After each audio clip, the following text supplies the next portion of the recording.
Hello friends, it is me, Amber Magnolia Hill, and this is the Medicine Stories podcast, episode 12 already. I'm excited today to bring you an episode that is really focused on herbalism. Most of you know that I am an herbalist, that many of the previous episodes have incorporated herbalism into them. I love all of the subjects that we discuss here. But I get just really excited knowing that I can offer my herbal community, my herb-inclined audience, some amazing content and conversations based around plant healing. So listen on. Wolf and I in this conversation mention a few really cool free resources. So if you're walking the plant path, this episode is for you. If you don't know who Wolf is, I'm going to tell you in a minute, but you might know who Kiva Rose is. She's a famous herbalist. Kiva and I met online almost 10 years ago through our blogs, and we, as I say to Wolf, have both gone through so many blog incarnations in that time. But back then, it all felt really new. You know, it was before I was on Facebook. I think Facebook was a thing, but it really wasn't. MySpace really was actually how most of us were promoting our blogs and finding each other back then. And like we used to do this thing called blog parties where someone would choose a topic and everyone would blog on that topic, and then we'd all link to each other's posts in our first paragraph. So, you know, this is how we used to share back then, before Facebook, before Instagram, before Twitter. And that's when I first became aware of Kiva and Wolf and their work together. And it was always kind of mysterious, you know, who they were and how they were living out there way off grid in a little cabin in New Mexico, and how they met. These are questions I always had. And so Wolf and I, we get into those questions, and they've shared a lot more online in the decades since then. So Kiva's blog right now is Kiva's Enchantments. And they are also the founders of the Good Medicine Confluence, which you might have heard me speak about before. I'm going to be teaching 3 classes there in May of this year, 2018, formerly called the Traditions in Western Herbalism Conference, and it's had at least 1 or 2 other names as well. So let me tell you about Wolf, and then we'll talk more about what we talk about and some other things before we get right into the interview today. Jesse Wolf Hardin is a long acclaimed ecosopher, author, ecological and social activist, artist, musician, and historian, a champion of both human and biodiversity, as well as of nature's medicine. Wolf was a leading voice of and for the natural world for over 4 decades, coining the term ReWilding. He has been a featured presenter at hundreds of conferences and universities, and was the creator of cross-cultural eco-spiritual collaborations, appropriately called medicine shows. We talk about those. Melding his powerful spoken word with live music.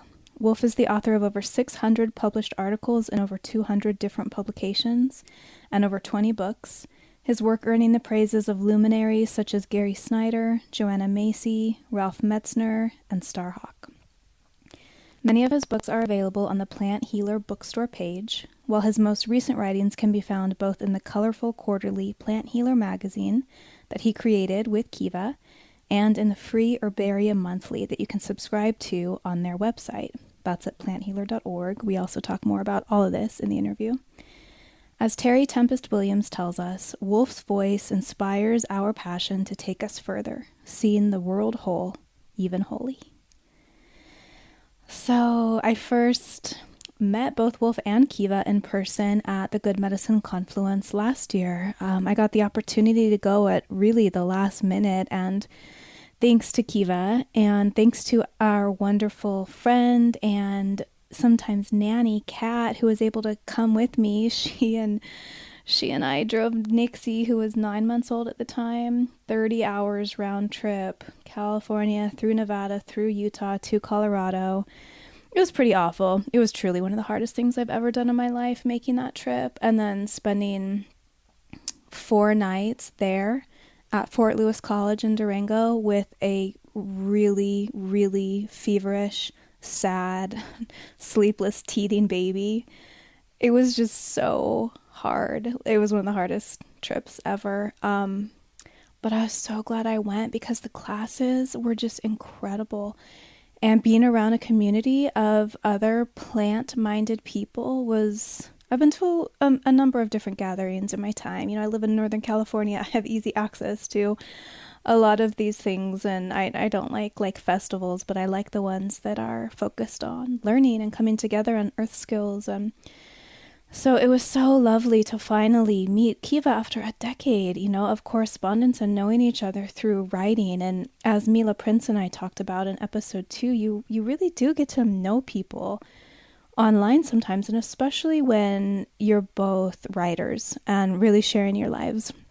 So it was just lovely and felt immediately right at home with Kiva. And then Wolf and Kiva got married at the confluence. They had been trying to plan a wedding beforehand and finally realized that that was just going to be the easiest and most, I think, natural opportunity for them to speak their vows was at the confluence at the masquerade ball that happened on Saturday night. And so I was just right there front and center with Nixie and the ergo asleep on me, and it was so beautiful. I cried and immediately went up to both of them afterward. I remember they both kissed Nixie on the top of the head, which just felt like such a sweet blessing. Kiva was pregnant at the time, and so I just feel very bonded to these folks and very overwhelmingly grateful for everything that they have contributed to the herbalist community. And this year, the confluence is coming up so soon. So I want to tell you about the 3 classes I'm teaching. And if you're not able to be there, which of course is most of you, and I realize this, I'm going to give you some other ways you can get information about these. So my first class is called Story is Medicine, the Mythic Imagination and Meaning Making on the Healing Path. And, it's about what we talk about so much on this podcast. The description is, herbal healing is so much more than the sum of the plant constituents. How a person understands themselves, their place in their lineage, ecosystem and culture, their body and their ailment all play roles just as important as the plants they turn to for healing. Humans are meaning makers, and the ability to follow the thread of our personal narrative and see how it is woven into the greater human, earth, universal story is paramount to our physical and emotional health. Finding our stories and tapping into the mythic imagination and imaginal realms that give us deeper insight than rational thought can be just the catalyst needed to facilitate radical healing. So I just wrote an essay for their Plant Healer magazine with the same title as this class, and Wolf has graciously put that together with one of his writings in a PDF, 32 pages, full color, that is up on Patreon right now for patrons of this podcast. You can access it for $2 a month, and all the other bonus materials from previous guests and previous episodes. Patreon.com/medicine stories. So in my essay, I just kind of, talk about things we talk about on this podcast, and give people sort of an outline of how to find their own medicine stories, sharing my own stories and talking about sort of the areas of life and the themes like ancestry and dreams that have a lot of meaning and wisdom and guidance to provide for us. Wolf's article is called Health and Happiness, and my favorite part from it is when he writes about the pursuit versus the cultivation of happiness. This PDF also contains more information about the Good Medicine Confluence and the plant healer mission in general. It's really beautiful, and I'm very grateful that he included my essay and made it something that's available to you guys out there. It just came out in the latest online issue of Plant Healer magazine, like a week ago or something. So we talk about Plant Healer magazine quite a bit in this interview, and one thing we don't mention is that you can buy, so it comes out quarterly online, but at the end of the year, now on Amazon or probably through their website, you can buy a hard copy edition. And I love doing that. They come, it's this big, thick book. Tons of essays from tons of different herbalists on all sorts of topics. It's been so invaluable to me to have insight from so many different voices. And that's, pretty current, like what's happening now, what's happening in herbalism now, what's up right now. It's just really a worthwhile thing to put your time and money into, I think, is to be keeping up with Plant Healer magazine. And they have a free monthly issue too called Herbaria. We also talk about that here, and you can subscribe to that at planthealer.org. Sorry, I'm repeating myself a lot. I'm so tired. Nixie's teething and not sleeping well, and everything I talked about in the last podcast is just up so hard right now. Thanks so much to those of you who listened and commented on my recent episode that was just me rambling into the microphone about modern parenthood and how hard it is to do it without the village. I've actually never gotten that big of a response on a podcast episode yet, so I think all of us parents and mamas are feeling the need for each other so strongly right now. So my second class at the Confluence is called Soul Manifesting Journeys: How to Have Safe and Meaningful Psychedelic Experiences. The word psychedelic comes from the Greek root words psyche and delos, meaning soul or mind, and to make clear or manifest. These soul manifesting medicines are undergoing a resurgence in our culture right now, with vast potential to shift the individual and collective consciousness and to heal everything from addiction to PTSD. But for many, they are still used as party drugs. This class will delve into how these medicines work and why they're so important, and discuss practical steps for preparing for, undergoing, and integrating psychedelic journeys meant to facilitate growth and healing. So if you are into that, then listen to my next podcast. It'll be out, late March, with Jim Fadiman, who is the author of the Psychedelic Explorer's Guide. Having safe, meaningful, and sacred journeys, I think is the subtitle. It is a wonderful conversation. We already had it, and I can't wait to put this out.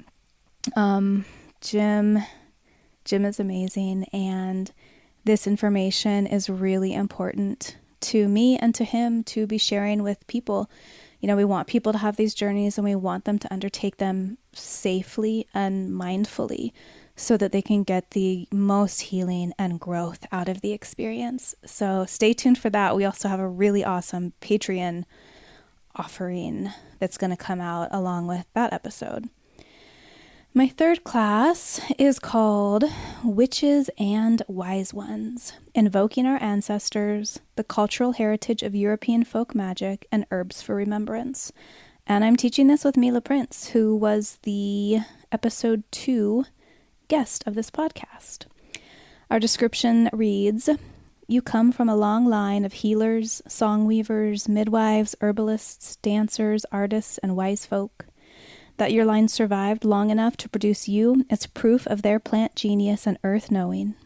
Accessing our ancestral right and rights to plant medicine, that's like ancestral, R-I-G-H-T, parentheses, and R-I-T-E-S, to plant medicine and cultural magic practices begins with decolonizing our own heritage as witches, healers, hedge dwellers, and wise folk.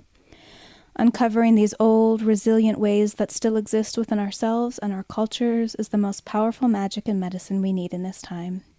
In this class, we will discuss ways to revitalize our indigenous cultural practices, no matter where our people came from, and start to reclaim our place as active participants in our own healing, tending the wild, and sacred reciprocity. So Mila and I have taught this class in person a few times. I think it's really possible that we will try to bring it into a wider audience at some point in the future. We're always talking about it, like doing a book or just, releasing some sort of like audio or video thing that more people can access. We're both just so busy. But if you don't already follow Mila and you're interested in this kind of thing, she is on Instagram, The Woman Who Married a Bear, and her website is thewomanwhomarriedabear.com. And she writes and shares and teaches about this stuff a lot. It's more of her focus than it is mine, and she's just amazing. So go there if you're into this, but you're not going to be able to be at the Confluence. Okay. I think that's it. I'm not going to do an herb learning section today because there's so much herb learning in this interview and because I'm freaking tired. And I do want to quickly address like the sounds and me speaking into the mic. So if you listen to episode 10 with Katie Bowman about movement, I was really inspired by her books, our conversation, her podcast, to be moving more when I am podcasting and not just sitting still, looking at my computer, talking into the microphone. I did that for the first many shows I did, and I always was in serious pain afterward because I'm still for like an hour and a half in a chair. And so what I'm trying to do now is I'm holding the microphone in my hand and I'm continuing to move and stretch and roll around on these, the role model therapy balls that are really helping me address my pain issues.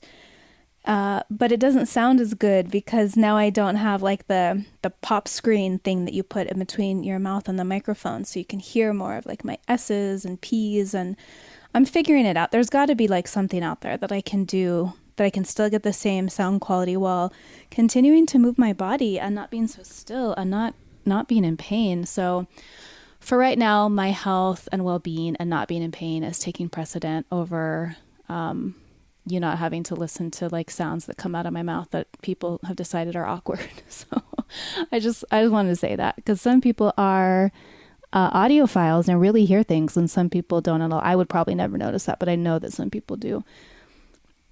So here we go, this interview with Wolf. Some of the things we talk about are the plant healer vision, like what him and Kiva are doing here and how it's evolved over time. Wolf tells the story of this life-changing epiphany he had while up in an avocado tree at military school when he was about age 11. It's a really beautiful metaphor for the different paths we can take in life. We talk about what ReWilding means from the man who coined the now ubiquitous word. We talk about folk herbalism and the infinite ways to walk the plant path. I get the little bit of the story of the recent planned unassisted home birth of Wolf and Kiva's son, Elfin Wolfson Thorne Hardin. This is something else I felt very connected to, having had a planned unassisted birth myself with my oldest daughter almost 12 years ago now.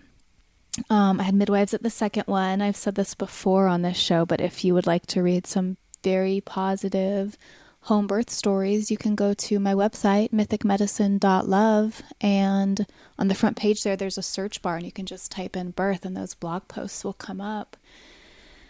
We talk about helping plant people reclaim their own traditions, regulation, and the assault on herbalism and women from the 1700s till now, standing up for who we are as wild-hearted healers in a sterile society, how Wolf and Kiva met and why their partnership works and is so creatively productive, the sense of enchantment that feeds those who follow their calling, and balancing a rational and magical approach to herbalism. So thank you for being here. If you like this show, check out our Facebook group. It's called Medicine Stories. You can just search for it there. It's booming. It's so much fun for me to be there every day and see the things people are sharing. It's just a respite from the rest of the internet and everything that's happening in the world right now. And I'm really grateful for everyone who's there with me. I complain about being tired and busy and then I just like keep adding more things, but I started another Facebook group called Herbal Medicine Business Owners. So it's for people who really are already like running a business or in the process of setting one up. And you can find that there too. And I'll ask you some questions so I can know that you're, for real, you're legit. But Wolf and I talk about that a bit here, like regulation and just the environment that herbalists and medicine makers are trying to navigate right now. It's pretty hostile and it's pretty sad. I'm just waiting for Stripe to shut me down on my website like they're doing to so many other herbalists right now, saying that you can't sell, quote, pseudo-pharmaceuticals. I went off on this already. I think it was in episode 10 intro. But I think what a lot of people and new herbalists don't realize is that this like regulation, governmental hostility, it goes back a while. This is not a new thing. This is something herbalists have been trying to navigate for a really long time. So if you are trying to figure out the business and tax and regulatory and FDA guidelines and all that sort of stuff, then join us there, Herbal Medicine Business Owners on Facebook. Okay, let's hear from Wolf.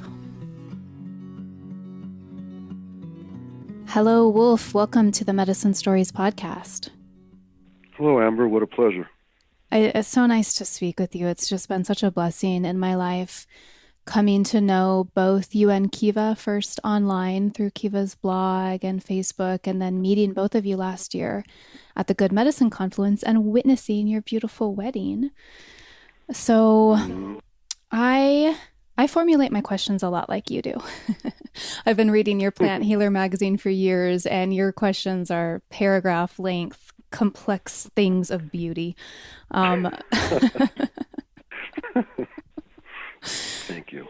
Yes. And so it feels good to conversation, and you do a conversation. It's not so much an interview as a dialogue, and trying to elicit that which is hidden and bring it out for all of us, and that's a beautiful thing. I've heard nothing but good reports about this show since you started it. Oh, I love doing it. And I've learned from your interview questions, actually, how to elicit, like you say, how to evoke the stories and the meaning that we're looking for. So my first question for you is not a question. I would like to ask you to please tell us about your childhood, and especially about the life-changing moment you had up in an avocado tree while at military school, and your feral outlaw nomad activist young adult years, how you came into the wild land in New Mexico that you've been tending for 4 decades, and how plant medicine has woven itself in and out throughout your life's journey. Oh my, that is quite a story, isn't it? Yeah, go run as far as you want with it. Well, starting in the present, I would say, and working backwards a little bit, is we've ended up, much to our surprise, given 100% to this plant healer movement. The tribe was basically a folk herbalism resurgence, and initially that was just to revitalize the practice of plant medicine beyond the desperate attempts to feel official and accepted by the mainstream. And there was so much self-doubt, and things were, at the time that we began the magazine and the event, things were beginning to become more diffuse, and we wanted to re-empower and reinvigorate it. But we didn't begin with that in mind whatsoever. The original intent was to become as connected as possible to natural selves and to the land that we're a part of, and then to share that experience in ways that makes people more in connection with their own authentic beings, their dreaming beings, their potential, their magic, their spirituality, and by virtue of that to end up being better caretakers of the living planet. So both of us came to that not as herbal accolades so much as through these other entirely different venues. I mean, Kiva was a street person living on the streets, and I was a young runaway who, in the search for the first steps for authenticity, really was to step away from the dominant paradigm, and I had to run away from a wonderful family in order to do that, not from a bad situation. And the story you allude to, I think, is probably indicative of why we're still keeping in the language, even about the Good Medicine Confluence event. We still talk about its outlaw nature and the ways in which we can differentiate and do our own thing, personal connection to planet and purpose. And I think that began as a child in military school. It's important to note that, unlike a lot of people, I wasn't sent there because of being in trouble, but rather sent there because I'd asked to, and it became my opportunity to get in trouble, which is a whole other story. But what was most beneficial about that kind of environment was that academia was greatly valued. curiosity was encouraged. Students were allowed to advance in each class as fast as they could from one grade to another without completing other classes necessarily. And if you had a particular gift, that's what they rewarded and encouraged in you. This, mind you, at the same time that the social mechanisms in a military school are all entirely around obedience and conformity, which is something I was a lot less adept at than history and creative writing. And I guess the first example of that probably was how hard I worked to be the guide-on during the marches that we did every afternoon after school. And the guide-on is a person, if you aren't familiar, who sits at walks at the very back of the line as you're marching, and make sure everybody's in step and going in the correct direction. And as the guide-on, I was able to slip away without anybody noticing and climb up what was the only tree in that heavily walled military school yard, and it was an avocado tree. And I was able to scamper all the way to the top before they did their next about face or a turn to where they could see behind them. And day after day after day, I was able to do that and secrete myself and watch them while snickering up above at the degree of their, not only their obedience, but the way in which obedience prevented them from independent thinking, actually prevented them from even being aware of my absence or aware of anything besides their feet and what they've been told to do. So indicative of their parents, in fact, who are doing the same for jobs or to fit into society on other levels. And from that tree, I could also look the other direction over this, what must have been a 12-foot wall, and seemed 50 foot to a little 11-year-old boy in a uniform. And on the other side, there was what may have been one of the last undeveloped lots in that part of the city. And there were kids that had obviously either were too poor to go to school or had ditched school. And they were running around making animal noises and jumping on each other and hooting and hollering and grab-assing and sexual innuendos and back and forth this entire fantasy world, an entire mythology that was playing out right in front of me and constantly creating and developing. While on the other side was this endless marching where everybody is putting their foot down at the exact same time.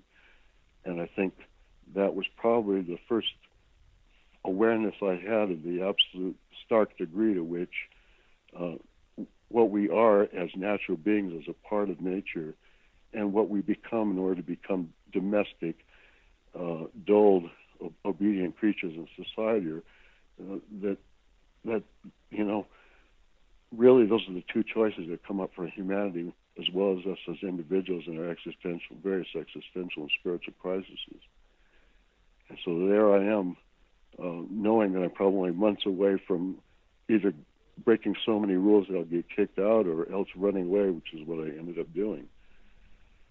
And probably it was a search of authenticity that led me not deeper into the suburbs or even into a college or a career, but rather into situations that tested my abilities, my awareness, my senses, my judgment, and my courage in order to live the dream. At that point, I didn't know what my mission was, but I was absolutely certain I had one. There was no doubt in my mind that it was not to do anything exactly as it has been done before, that mine wouldn't be a march, but it would be more of a samba, a free-form dance, a ballet that would defy the machismo solidity and concrete nature of the society I was a part of.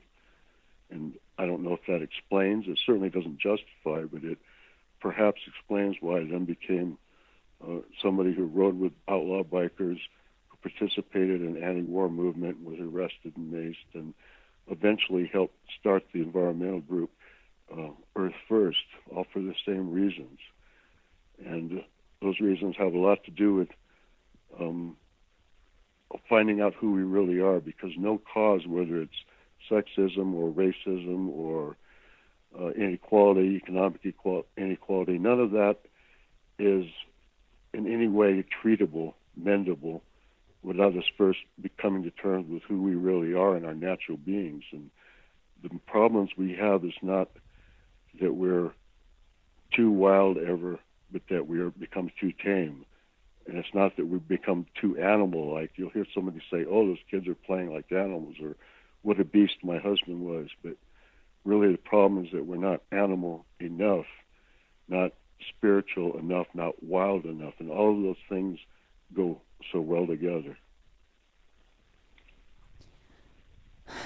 So I'd like to hear more about these years. This was like the 60s and 70s, I believe, when you were doing this sort of deep ecology traveling medicine show performances, like you said, starting Earth First. You coined the term ReWilding. Was that around this time? What did those years look like for you?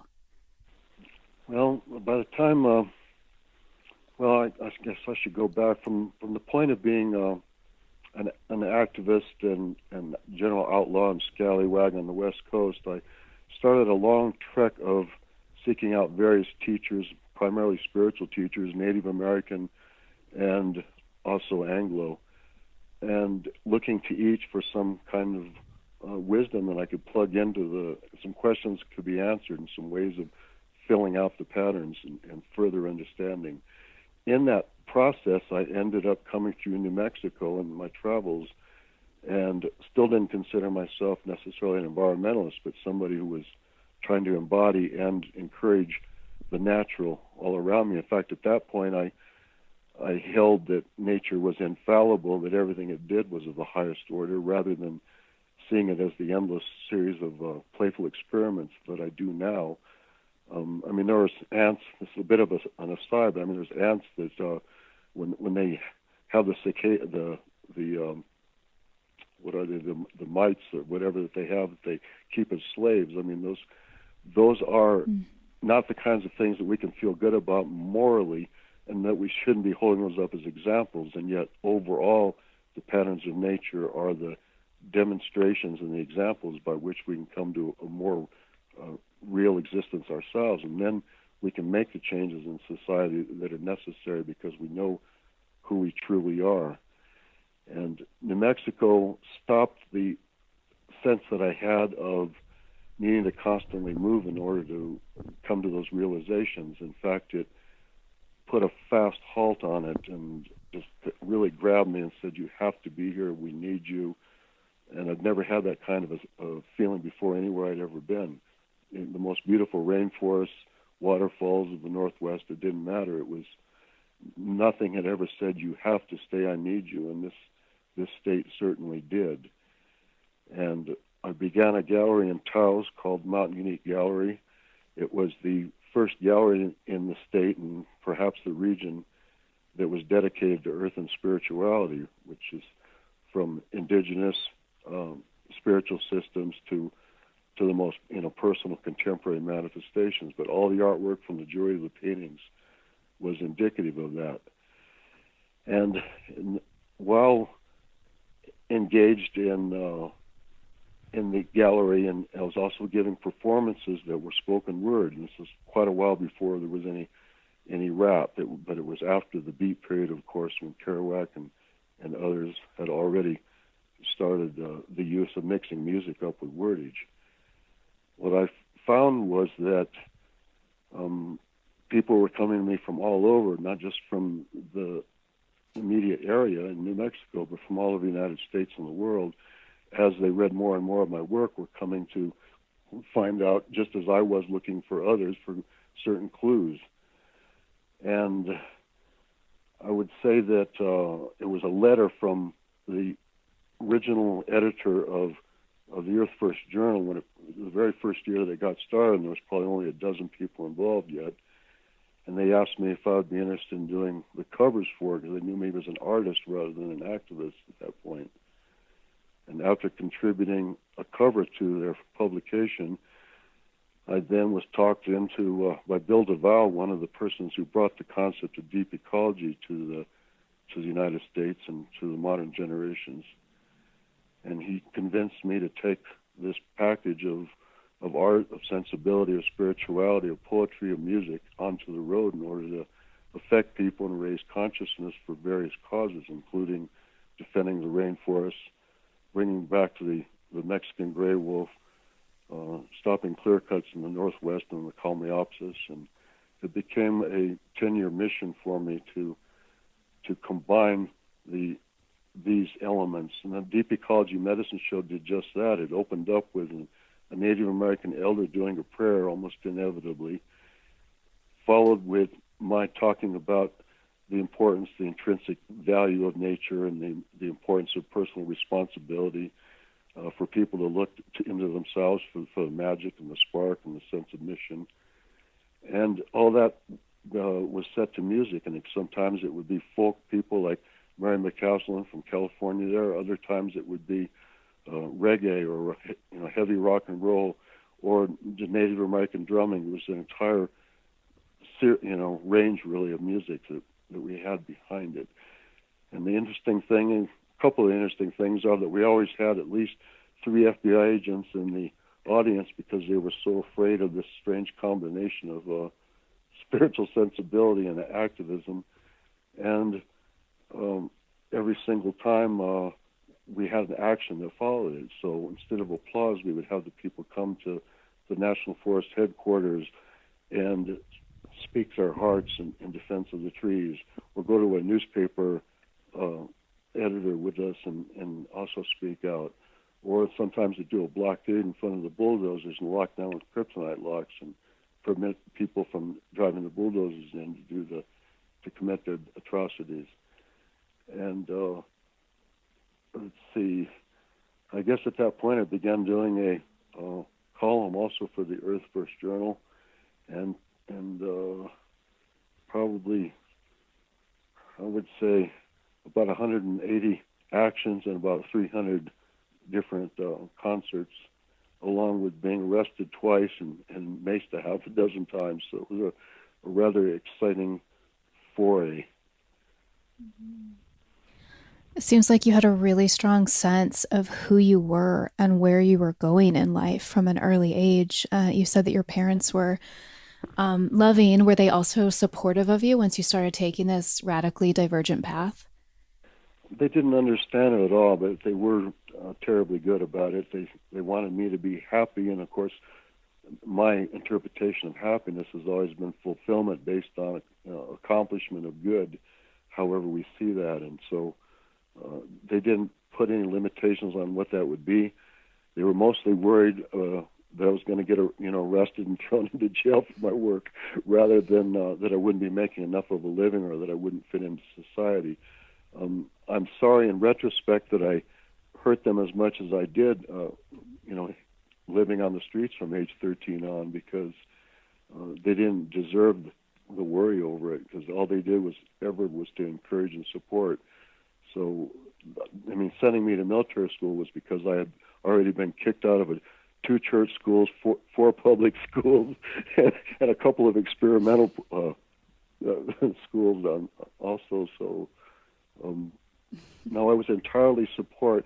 And I can't say I knew what I was going to do, but I knew I had to do something that was particular to me, and that it wasn't a choice so much as a fulfillment of a calling.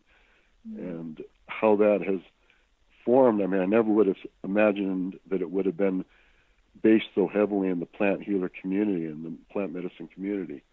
However, I knew it had to do with somehow assisting people to be not only more just, but also more alive, not only just doing better things, but enjoying them while they are. And that seems so sadly missing and still does to me. Mm-hmm. Well, on that note, can you tell us what ReWilding means to you? ReWilding, I coined in an article in 1979, and my original concept for it was the reclamation, really, of our wildness, rather than recreating a wildness. So when we grow up, when people talk about wild, so often it's with a negative tone, right? It's the kids are too wild, I can't hardly contain them, or those are, the wild weeds, I can't spray enough pesticide on them. And words like feral tend to be, they'll say it's a feral pack or they're feral kids. They return to being vicious animals with no reason, no sensibility, no critical thinking, no compassion. But for me, and as far as I'm concerned, the reality of it is that wild is our original state. That wild means, rather than out of control, it means self-directed, rather than brash or loud or abrasive. It means dancing to your own tune. And all of the natural world is wild, and therefore it's all authentic. It's all acting out of its own natures. But how few of us humans truly act out of our natures or constitutions? How many of us are even aware of or can define our needs, let alone are doing what it takes to act to meet those needs? And civilization, for all that we can tout it for, some of the surgeries and stuff, some of the aspects of modern medicine, for example, are precious, and we would have lost some wonderful people if we didn't have that. And yet overall civilization has led to technological destruction of the planet, the disempowering of individuals, the flatlining really of experience, so because everybody struggles to fit in. And in order to fit in, we have to repress that calling that we're talking about. We have to not listen to the part of ourselves that's telling us what we must do to be fulfilled, to live our destinies, to live our dreams. We have to deny those things. We end up in a bad life the same way that a lot of people end up in bad marriages, justifying it for the sake of the kids, whatever that means allegorically. Mm-hmm. You are dedicated to folk herbalism and to championing an approach that is accessible and empowering. You've written that no one can tell you if you are worthy of being called an herbalist, not a professional organization or a federal agency, or even our peers with more experience than us. What is folk herbalism, and does that mean that anybody can become an herbalist?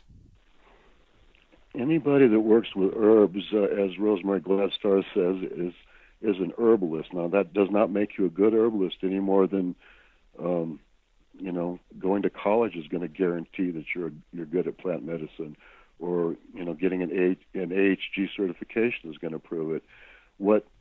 The quality of any person, person's work, whether it's an artist, a mother that's taking care of their children, or an herbalist, it's all the same.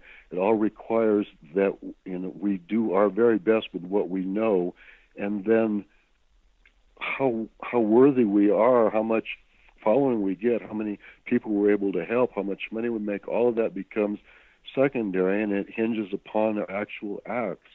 People come to an herbalist over and over again because the help they're given helped. It worked. Some aspect of the plants that they recommended were actually of benefit. And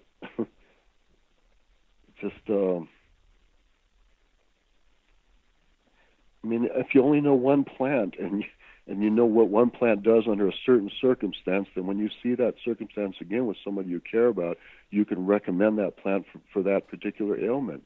And if you know a dozen plants, then you know more than the majority of the people in the United States today do about plant medicine and how to help themselves apart from that, toxic medical system. So, folk herbalism means that it's herbalism for the folks. That means for everybody. And some people will be really good at it. Some people will know 1,000 plants, but only know them in a very shallow way with no personal connection. I know a few people that only work with 4 or 5 plants, but they're plants that have so rocked their world and so rocked the world of the people they're trying to help that they use those in a very specific way that's extremely powerful over and over again. So it is, I've taken to encouraging in herbalism what I've tried to encourage in environmentalism when working with children, with troubled kids. But it's always the same thing, which is take it back to empowerment. Give yourself the power to act on what you know to be true, to share the gifts that you know you have, to do what you need to do to fulfill your calling and to be satisfied with your life.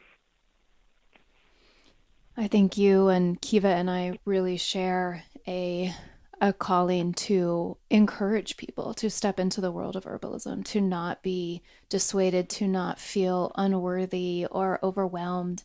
And we see that there are infinite ways that a person can step onto the plant path. There are infinite ways to practice herbalism, and each person is going to walk that path in their own way.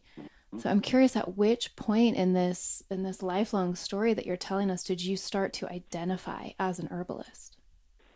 I think that's a very good question. I'm not sure that I do completely identify as an herbalist even today. By my own definition, I am an herbalist, and I was introduced at the first event we did by Rosemary Gladstar as a influential herbalist. But if somebody comes to me and asking for suggestions about a problem they have, even when I think I know the answer, I usually refer them to Kiva because she knows so much more. I feel like I am a servant to the plants as I was the servant to the old growth forest, that I'm turning my tears of love and of compassion into an opportunity for people to be empowered to heal themselves. And plants is a perfect mechanism for healing, for spirituality, for magic, for reconnection to ourselves and reconnection to the planet. So I'm certainly in every way a plant aficionado and a champion of herbalism. And technically I am an herbalist. But my studies of plant medicine didn't even begin probably until coming to New Mexico, and it was from meeting Michael Moore. I don't know how many of our listeners are familiar with him. He's starting to be forgotten, unfortunately. He's only been dead a few years. But Michael from New Mexico originally, and then Arizona, he represented folk herbalism incredibly, which is to say that he taught out of his own experience. He didn't value research over his wisdom, of his own observations. He listened to his heart. He didn't mind being opinionated. Didn't care if somebody called him crusty even. And yet he gave to everybody in every way he could all the time. He was self-empowered to do all he could with what he had, and he never made any claims about his greatness or his wisdom. So my first experience really is him giving me a copy of his book, Herbs of the Mountain West, and at an Earth First rendezvous that I got him to come give a plant walk at. And my second major connection to herbalism was through Susan Weed, whose early books, albeit written primarily for women, were a huge influence on me in terms of the simplification, and so much easier to feel good about using those plants when you can simplify. So, and she still to this day, and so would Michael be, are insistent that we look to the plants for the knowledge, and we trust our experience and our instincts when applying it. That's got to be the heart of folk herbalism. Mm-hmm. It's funny, I responded somewhat similarly to a question that you asked me in the written interview that we're doing right now for Plant Healer magazine. I really see my role in herbalism as being similar, more of maybe a bridge between people and plants, more of a voice for the plants. I also, when people come to me, I have this specific ailment, what plant should I use? Like, I'll kind of know it in my head, but I don't really feel like that's my place to be there treating people, especially one-on-one, but there's so much room for that out there. And I've certainly heard of Michael Moore. A lot of my friends and my peers studied with him and loved him, and this feels like a good place to let listeners know that all of his content is free online. Yes. That's a huge resource for people beginning their herbalism studies. You can just, Google Michael Moore herbalist and find all of his classes for free online. You just mentioned two of the authors. Thank you to Donna Chesner for that too. Yeah. Okay. Yes, she was his partner. Yes, and she's the one that decided to release it. She wants to share as much of his work as possible, regardless of any profit to herself. So a big thank you to Donna. Yeah, that's amazing. You mentioned Susan Weed and Michael Moore as two of your main teachers. You've written before that when you first came onto your land there in New Mexico, that you had three books with you. The Michael Moore book you just named, Susan Weed's Healing Wise, and do you remember what the third book was? Tell me. Ina May's Spiritual Oh, yes. Midwifery, which is so Spiritual beautiful. midwifery. Yeah, I love that. I love that book too. Very foundational for me, stumbling upon that in my early 20s. And then I ended up having an unassisted home birth with my first daughter, Mycelia, in Mm. 2006. And so I felt very connected to you and Kiva when you announced last fall that you were going to be having an unassisted home birth with your new baby son, 100 miles from any town. So I would love to hear about your journey to making that decision and maybe about his birth. Mm. Well, it's fresh and dear to me, so it's not hard to get me to talk about it. Mm-hmm. We did not intend it for it to be totally unassisted. That sounds very courageous and beautiful, in fact.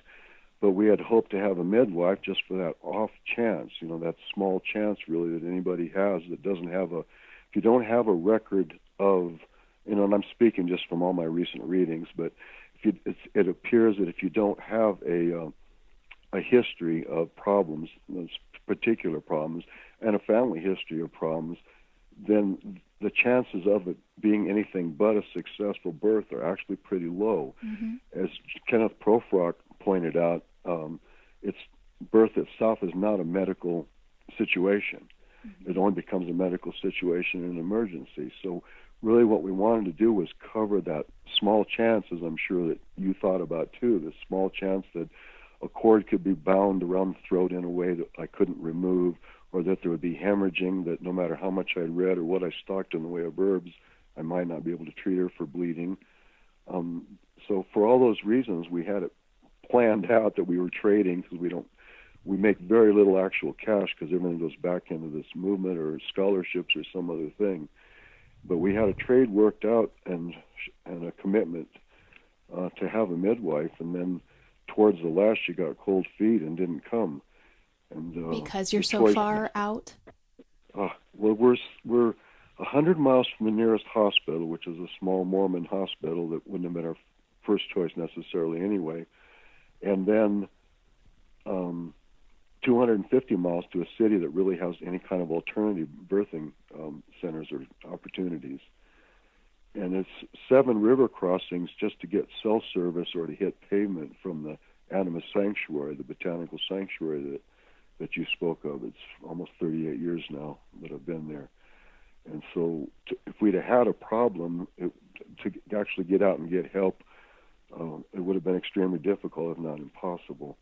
And so we, at that moment, had to make a choice if we're going to revert to a hospital, which I had just read had the higher rate of infections and fatalities than home birth, mm-hmm. and or else we had to just go for it, and allowed it, of course, to be her decision. And she not only besides being pregnant and the anxiety of that, she deals with autism, Asperger's, and various kinds of social anxieties that would have made birthing amongst strangers with bright lights a horrific experience. Mm-hmm. Instead, I built a fire in the wood stove. We just built we only have a one-room cabin, with a separate kitchen. So I built this little room onto the side of it so that there'd actually be a bedroom where we could have the child and put a bed for him. And so I'm firing up this stove that we just installed, and it's all warm in there and glowing through the glass in front of the room. And I bring in solar-powered Rose and sit it next to her, and we put on the music that she wants, and it becomes this extremely intimate moment in which there's no help, but there's no interruption. There's nothing but the two of us and our 17-year-old daughter, Inga, tending to the situation, so enraptured, really, and wrapped up in it, that that the rest of the world didn't even exist. It was 16 hours of painful back pain and labor, at which point he dropped out looking absolutely fabulous. And I remembered all the movies of holding him upside down and crying, and of course we weren't going to do that, so spank him. So we just picked him up and held him, and I was so glad when he coughed enough at least to know his lungs were clear, because he was so happy to be there and be with us. And every minute since then, it's even if we're thinking about producing the magazine or giving health advice to somebody, or it just doesn't matter what it is, he's right there on our mind, even if he's not being carried by one of us in our arms. Mm-hmm. Yeah, it's all intensive. And you have children, but they're quite a bit older now. How does this feel different for you?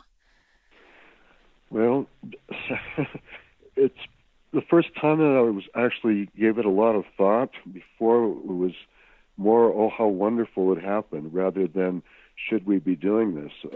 I think it's extra powerful that we wrote up 2 pages of why it was a bad idea, and couldn't write down very much of anything as to why it was a good idea.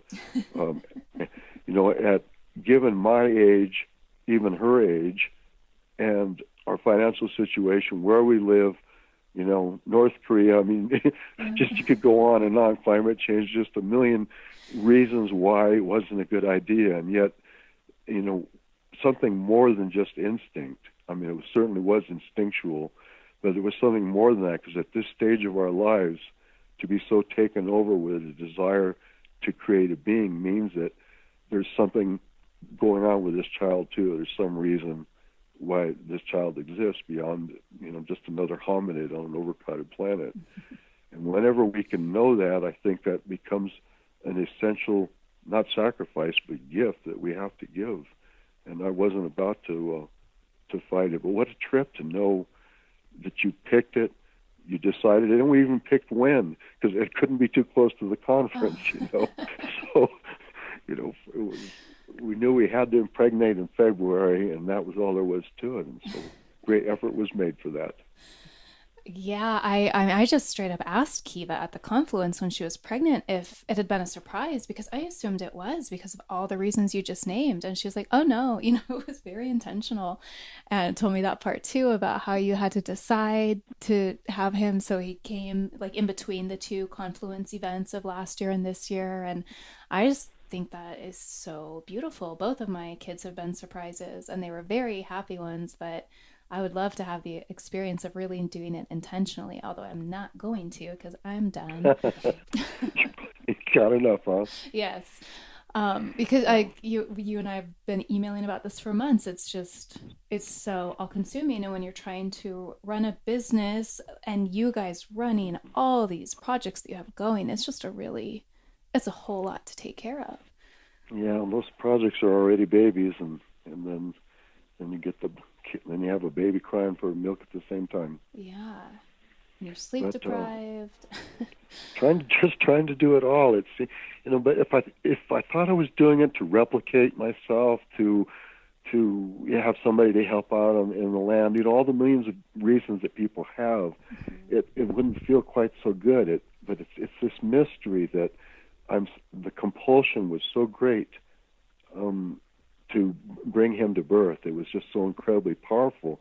And so now the effort that I'm having to take is just to not have an expectation, because my life being a sequence of miracles on the edge of tragedies, basically, and things that are almost inexplicable, that are hard for people to even believe, that have happened over and over again in my life.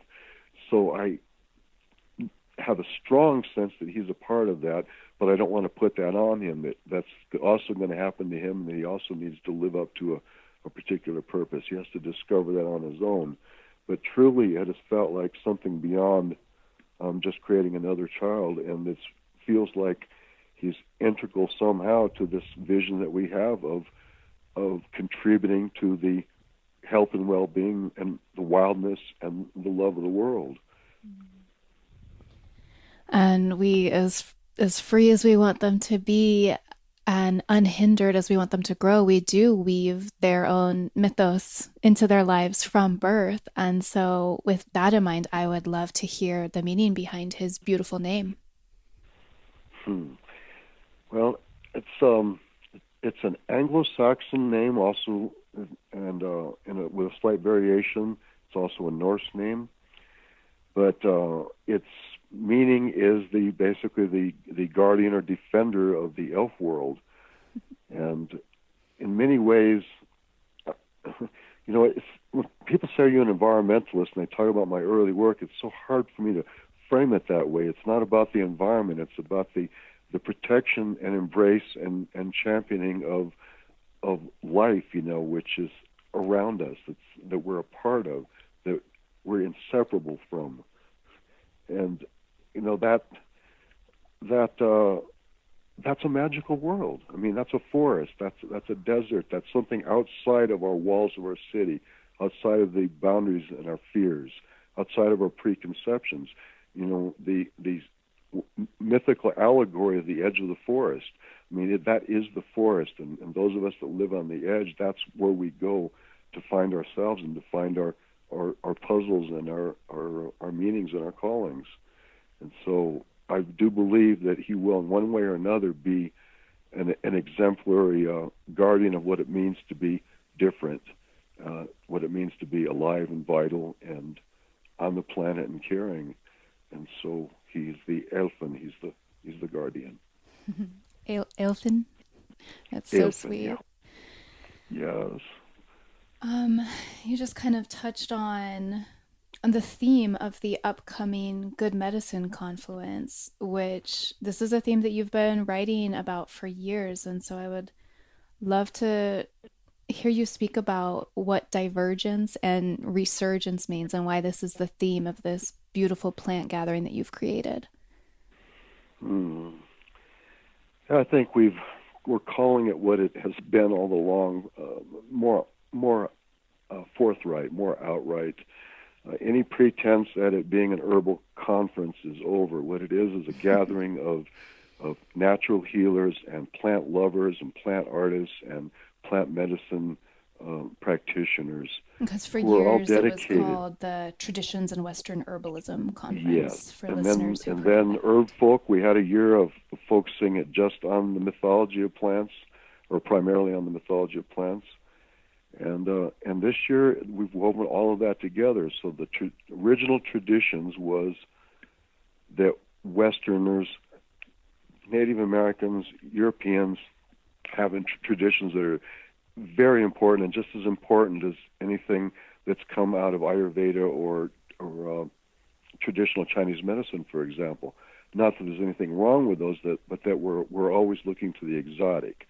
So the first element we put into the gathering was for people to reclaim their sense of roots, their sense of their own traditions of their people, of their region, or else just traditions that they related to fully with their heart and with their minds.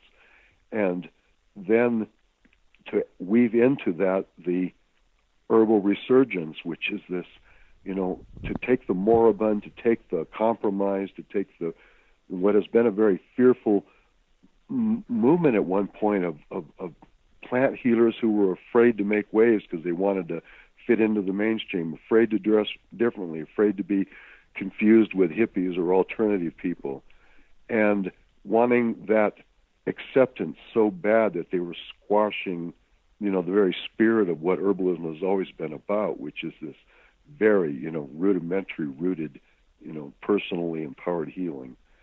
And so the resurgence was that things will be brought back out again. They will, they will arise again. That the spirit, the sensuality, the wisdom, the empowerment, that all these things would rise up again, regardless of acceptance by the system, regardless of how it affects income or whether our parents like it or anything else, that we would resurge into who we truly are.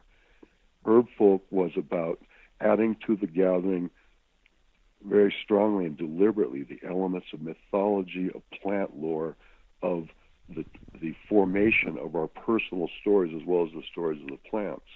And then with the confluence, what we have is the bringing together. That's where all the rivers come together again and meet.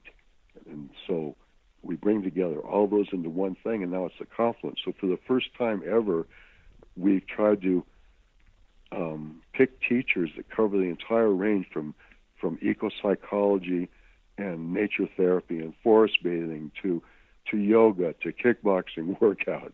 I mean, to a heavy emphasis on spirituality, on entheogens, on cannabis science, on all the ways of healing not just ourselves, but the society that we live in and the planet that we are physically and spiritually a part of.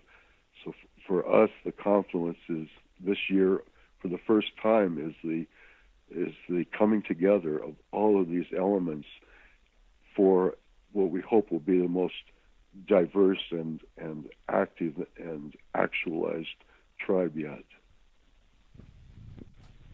A lot of your writing centers around this theme that's come up a number of times in our conversation already, like empowerment from the grassroots level and retaining the spirit of folk herbalism, and being really wary of regulation, which it wasn't a concept or an issue that I was really aware of, at first when I was first getting into herbalism. I think a lot of people, like you spoke about, feel like, well, but I want to be recognized. I want to be certified and validated by the overculture for what I'm doing. But what's really happening right now, and I just started a Facebook group called Herbal Medicine business owners to specifically talk about this, is that people selling herbal medicines online are being shut down every day by payment processors saying that they are selling pseudopharmaceuticals and all sorts of other weird shit that I'm hearing from people. What can you speak to this and the pattern that you've always seen, and why you are passionate about this? Well, it came from my my readings and understandings of history. I mean, from the 1700s onwards, it has been an out and out assault on herbalism. The first barber colleges, the very first pharmacists, all of them wanted a monopoly. They wanted all the money that comes from people's desperation about being ill, and so women that were the traditional community healers most often, they were pushed aside. They were told it was illegal for them to practice, that women shouldn't practice, that that an herbalist is not as well trained as somebody that's been to the schools and been admitted by the Barber and Surgeons College, and it's gotten worse ever since. I mean, right now Europe is so incredibly uptight and anal about who can be a phytotherapist or who can and cannot hand out any herbs. And in order to just help somebody in your own family even, or in your own neighborhood, requires that you be basically an outlaw. I mean, the folk herbalists of England and of much of continental Europe are indeed Robin Hoods and Mariannes of herbalism right now. And so, of course, that's coming to the United States, and of course it's going to attend the same wave of repression that attends any conservative backlash that's ever happened throughout history and throughout time. And to not see that coming, I mean, it's just to not have been paying attention. It's going to be increasingly prohibitive, regardless of which party is in control, because it's the pharmacies, it's the big money that really is calling the shots. And I think standing up for regulation involves, just like I'm sure the introduction, you talking about Earth First early on, probably makes a certain amount of people uncomfortable. People that are spiritual or plant healers or both, aggression is not a pleasant thing. It's not something we want to do. Confrontation is something to be avoided. It's it's discomforting. It's internecine, and the reality is that the threats don't go away if we ignore them. We have to have in mind an awareness of what is going to happen in terms of regulation and repression, and already have in our minds a list of options that we can choose from so that we know personally what we're going to do, whether it's accommodating them to the degree possible and quitting herbalism if we can't meet the requirements, or whether it's making some adaptations but trying to stay underground and kind of, not be small enough that you're not noticed, or else be willing to be an out-and-out outlaw and either hidden and concealed so that you try to not have the system aware of the work you're doing, or else out and out. So it's like the Me Too movement, or refusing to get off the bus when you're told that you have to go to the back of the bus. It's standing up for something that is right and just, and not for your own sake, but for the sake of every herbalist, every person that will ever want to work with herbs in the future. Yeah, it just seems so clear to me that it's a bad idea that America is always overregulate, create ridiculous bureaucracies. I've just my whole life is paperwork. I feel like sometimes now that I'm a homeowner and just became an LLC, like I'm Yeah. so buried in stupid paperwork as it is that there's no way I could survive that kind of regulation in the States.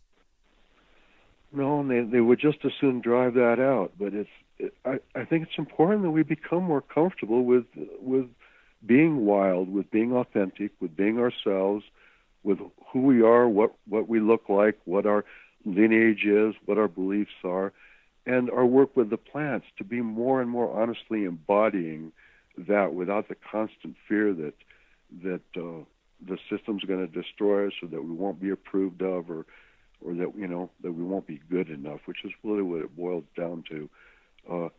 It's to stand up in any way for your authenticity or your purpose or your beliefs.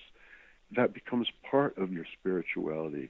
That is part of your magical story, and it's part of your responsibility. Not just for yourself, but for the more healthier society we're trying to create. Mm. What good is it if we were allowed or somehow got away with giving herbs to a few people so that they don't all end up immediately on harsh chemicals, pharmaceutical drugs? But the option to that is to be empowered to do something more than just fixing our owies, to be empowered to be an example of what it means to be whole, healthy, and alive, so that our children see it, our friends see it, so that our community becomes ever more emboldened to be on a mission that's not just defined by, are we an artist, are we a herbalist, are we a workshop leader, or anything else, but that it is the combination of all we are, and the necessity of visibly being that, of saying, yes, yeah, me too, I too am an herbalist, I too am an outlaw, I too am proud to be in touch with a spirituality that's not defined by dogma. One story that I've never come across in all the writings that you and Kiva have out in the world is the story of how you guys met. Will you tell me that? Okay. Well, we had a mutual friend, and she was, let's see, our daughter at the time was 4 years old, Inga, and she was going from house to house looking for house-sitting situations. And one of my apprentices from when I had the Anima Eco-Spirituality Project on the sanctuary, and one of my apprentices that had gone off to do his own thing was briefly involved with her and had told all these stories about the Anima teachings and about the canyon. And that basically is the beginnings, of our coming together. And as soon as we started writing each other, became obvious that we at least wanted to give it a try and see if this was as destined as it felt like. And she got on a plane and has been there for almost 14 years now. Wow. And I just look at everything you guys have created together. I'd say it's one of the most creatively productive relationships I've ever witnessed. Yes, very much so. And our interests are very much the same, which is almost everything we're interested in, but also our passions and obsessions are very similar and overlap. And I find her constant excitement about things to be such a fuel. She can understand various aspects of the business that I have no ability for whatsoever, and she has a particular, what I call juju, that attracts exactly the kinds of people that we most want to affect over and over again. Yet neither of us understand it.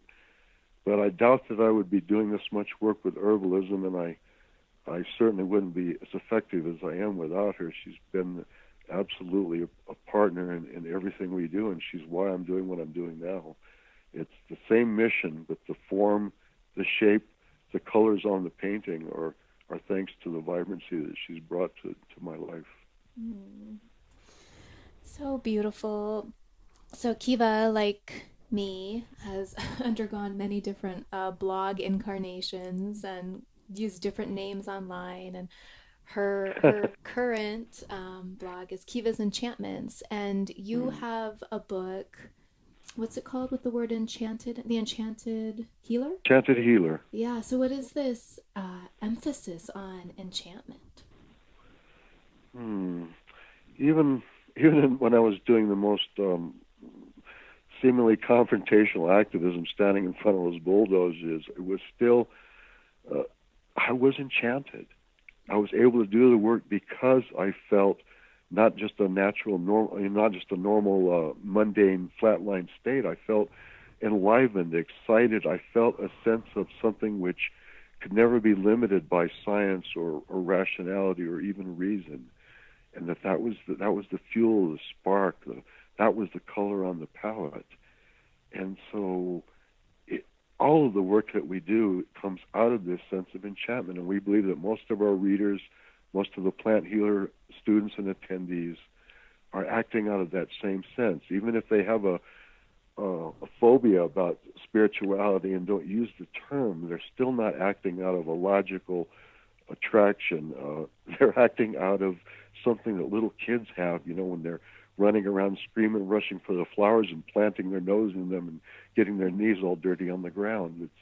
It's absolutely something that takes us over and puts us in a state that is way more excitable, way more enlivened, and way more pleasurable than the norm. And that kind of enchantment is what's always fed the wonder and the curiosity of people looking for the wisdom of the planet, looking to share it. And that enchantment is essential to our lives. If we're, by any chance, we're able to be effective without that, then we've cheated ourselves.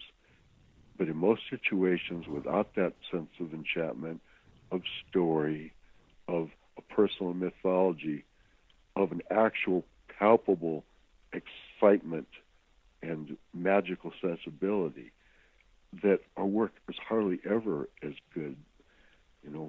We can't have the same effect on people, even with the same information, without that.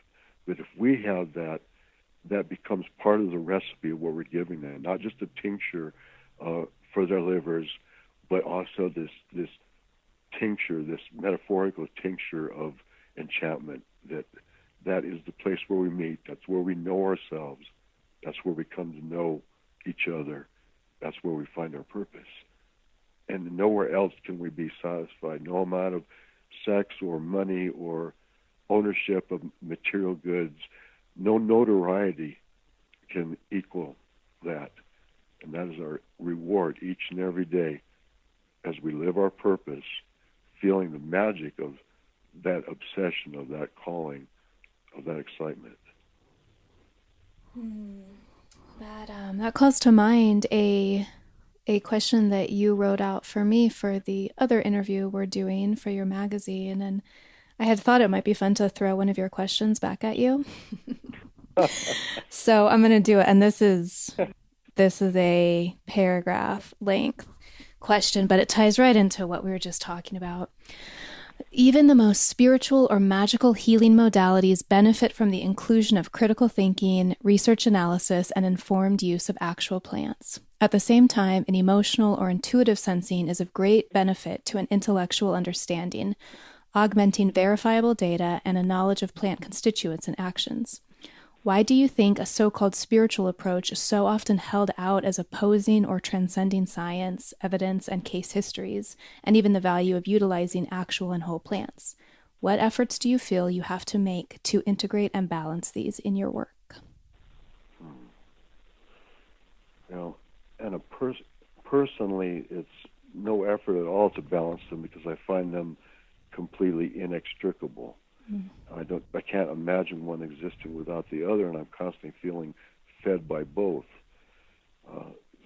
Science at its best is performed by people who are just as excited as that little kid, that little toddler rushing into the flowers that we were just talking about.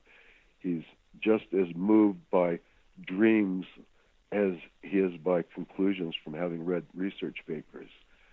And so the essentiality of critical thinking and the essentiality of enchantment are, as far as I'm concerned, undeniable and constantly exist in some spectrum, in some degree.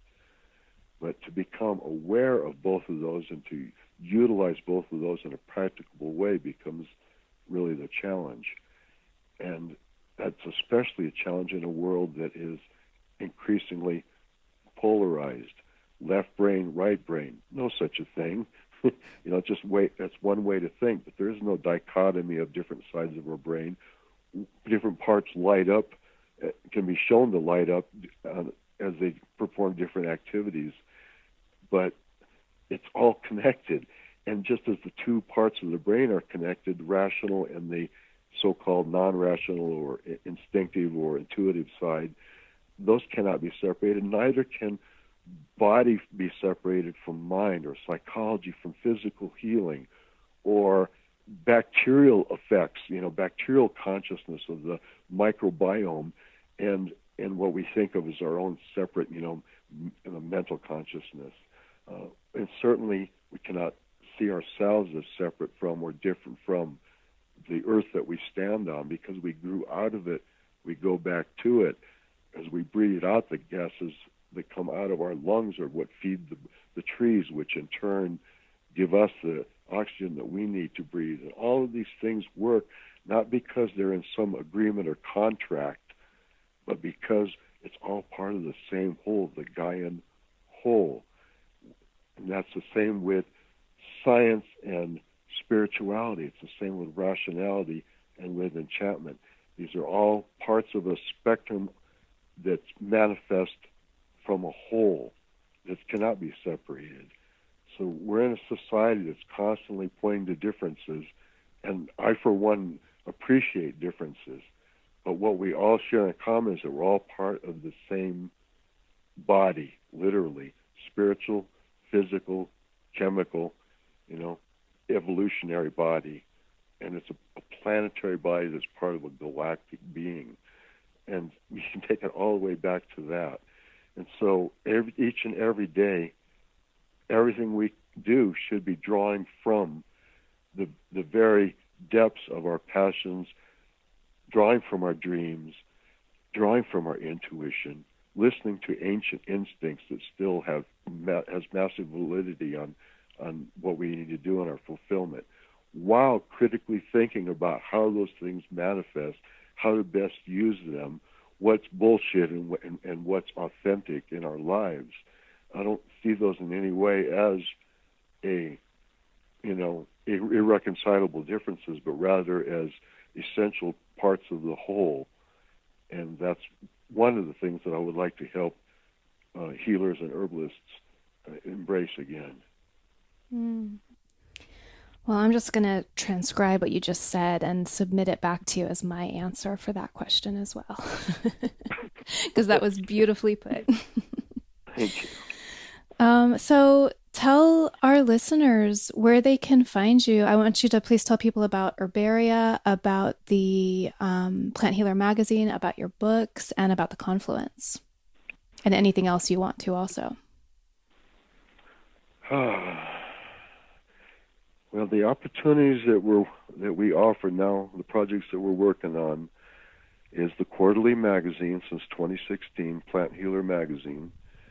affectionately known as the magazine Different, so that the people that offends or excites or people that love it, all of them can agree on one thing, that they hadn't seen anything like it before. And very happy to have you be a part of that. That comes out every quarter. We're shifting to our summer issue to July due to the conference being in May, and then it's every 3 months after that.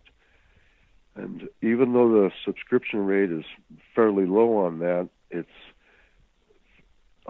being an activist and being so much into justice issues, but I couldn't stand the idea that somebody might not be able to afford the magazine and therefore wasn't getting inspired, agitated, entertained, whatever it is that we're doing.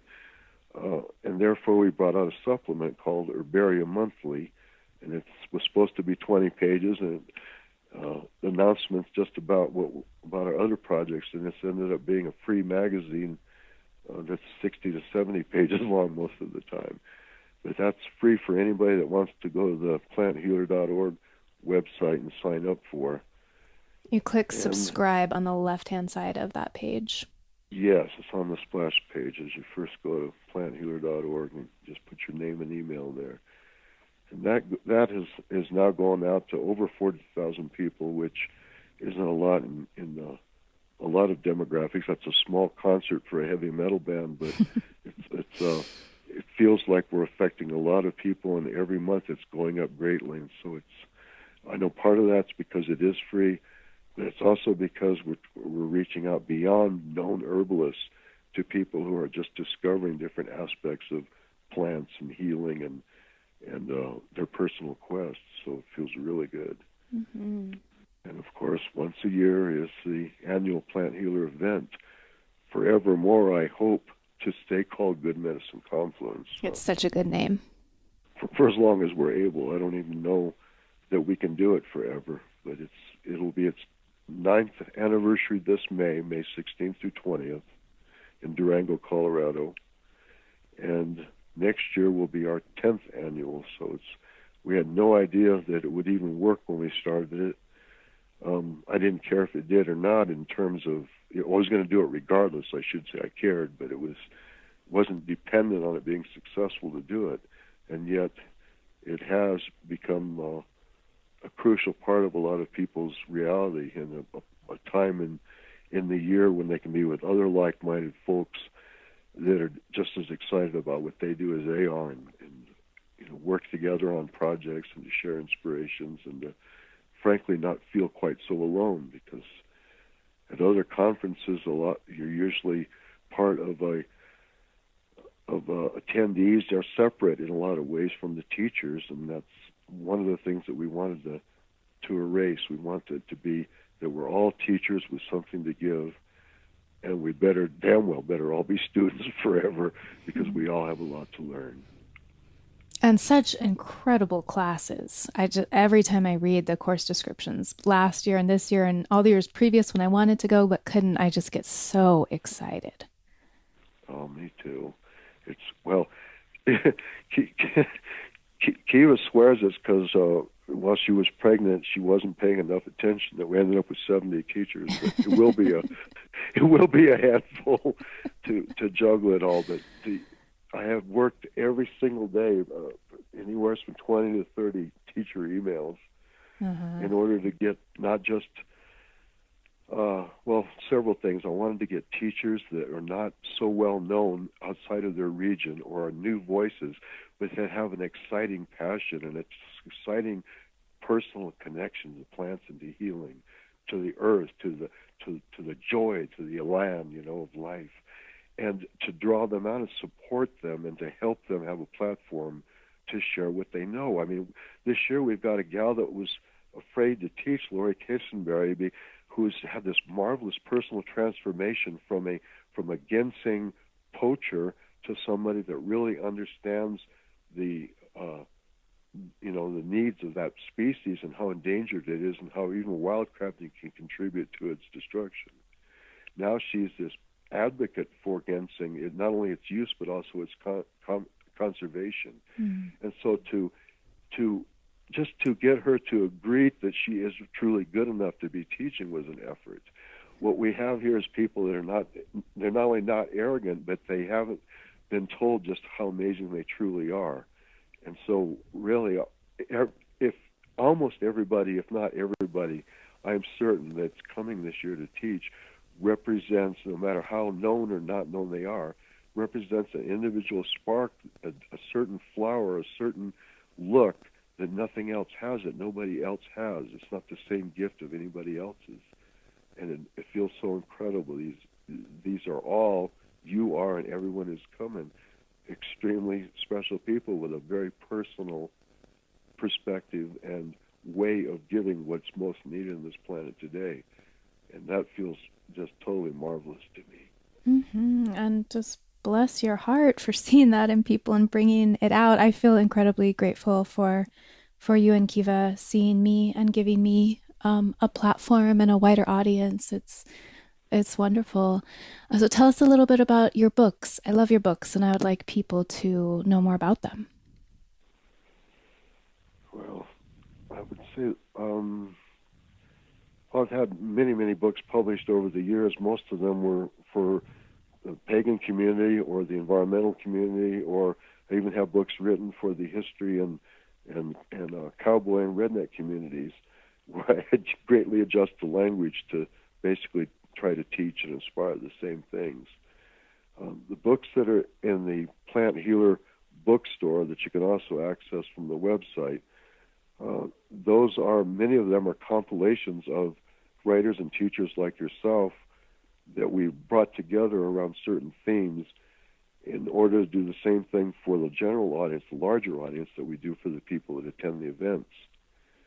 And then in addition to that, Kiva and I have focused on a few titles that relate more to what our own particular and personal gifts are. Plant Healer's Path was written to help people understand what herbalism is and what it means to act as an herbalist or a plant healer in society today. How to make choices as to where to go to school, what skills are needed to learn, how to start a business, whether or not you want to get certified or not, or be a self-starter. What your exact role is, because there's so many different ways you can do, medicine making, or you can be primarily a teacher, primarily a grower, or be all those things, and yet, have one be more represented through your voice and your teachings. And Plant Healer's Path is really meant for that, to help people enter the world of plant medicine and find their own unique personal voice in it and place in it. The Healing Train is also a very personal one to us. It is the articles. It has the original article, ReWilding, in fact, from so many years ago, with some language added to make it more understandable by people in plant medicine. And it talks about gardening and sense of place and vision questing and all the things that relate to the land giving to us what we need to give to others. And then I would say the third of all of our many books that we have our hearts most in is the Enchanted Healer that you spoke of, because it's a full-color book that really represents every page of it, the vision that we have of how magical this world is when you strip away the veneer, when you look underneath the masks, how amazing it all really is, even the most mundane, even the things that seem ugly to us. There's just so many amazing aspects to it. So trying to feed that in every single page with chapters on reawakening our bodies and our senses,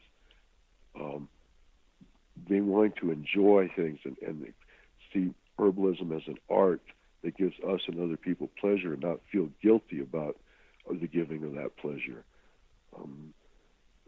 What it means to have a spiritual connection to the earth, how plants do or do not talk to us, and how to try to interpret that and not make assumptions that a plant wants us to take it, but rather to listen very deeply enough to know what an entire ecosystem is speaking through us, not to us. So chapter after chapter of the Enchanted Healer is about the ways in which this practice can be a daily enchanted life for us and fulfilling purpose for us. Thank you so much, Wolf, for being this incredible leader, revolutionary, bringer together of human beings, bridger of worlds. Just you and Kiva have really changed the landscape of herbalism in the West. And I'm so grateful to both of you, and I am grateful to you for speaking to me today. Well, that was so beautiful, I hardly know what to say.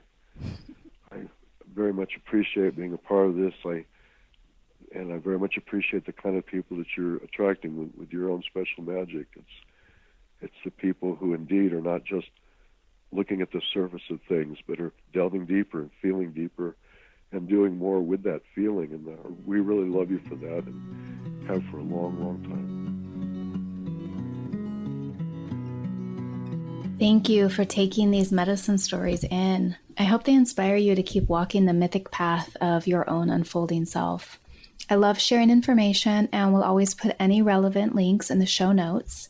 You can find my blog, handmade herbal medicines, and a lot more at mythicmedicine.love.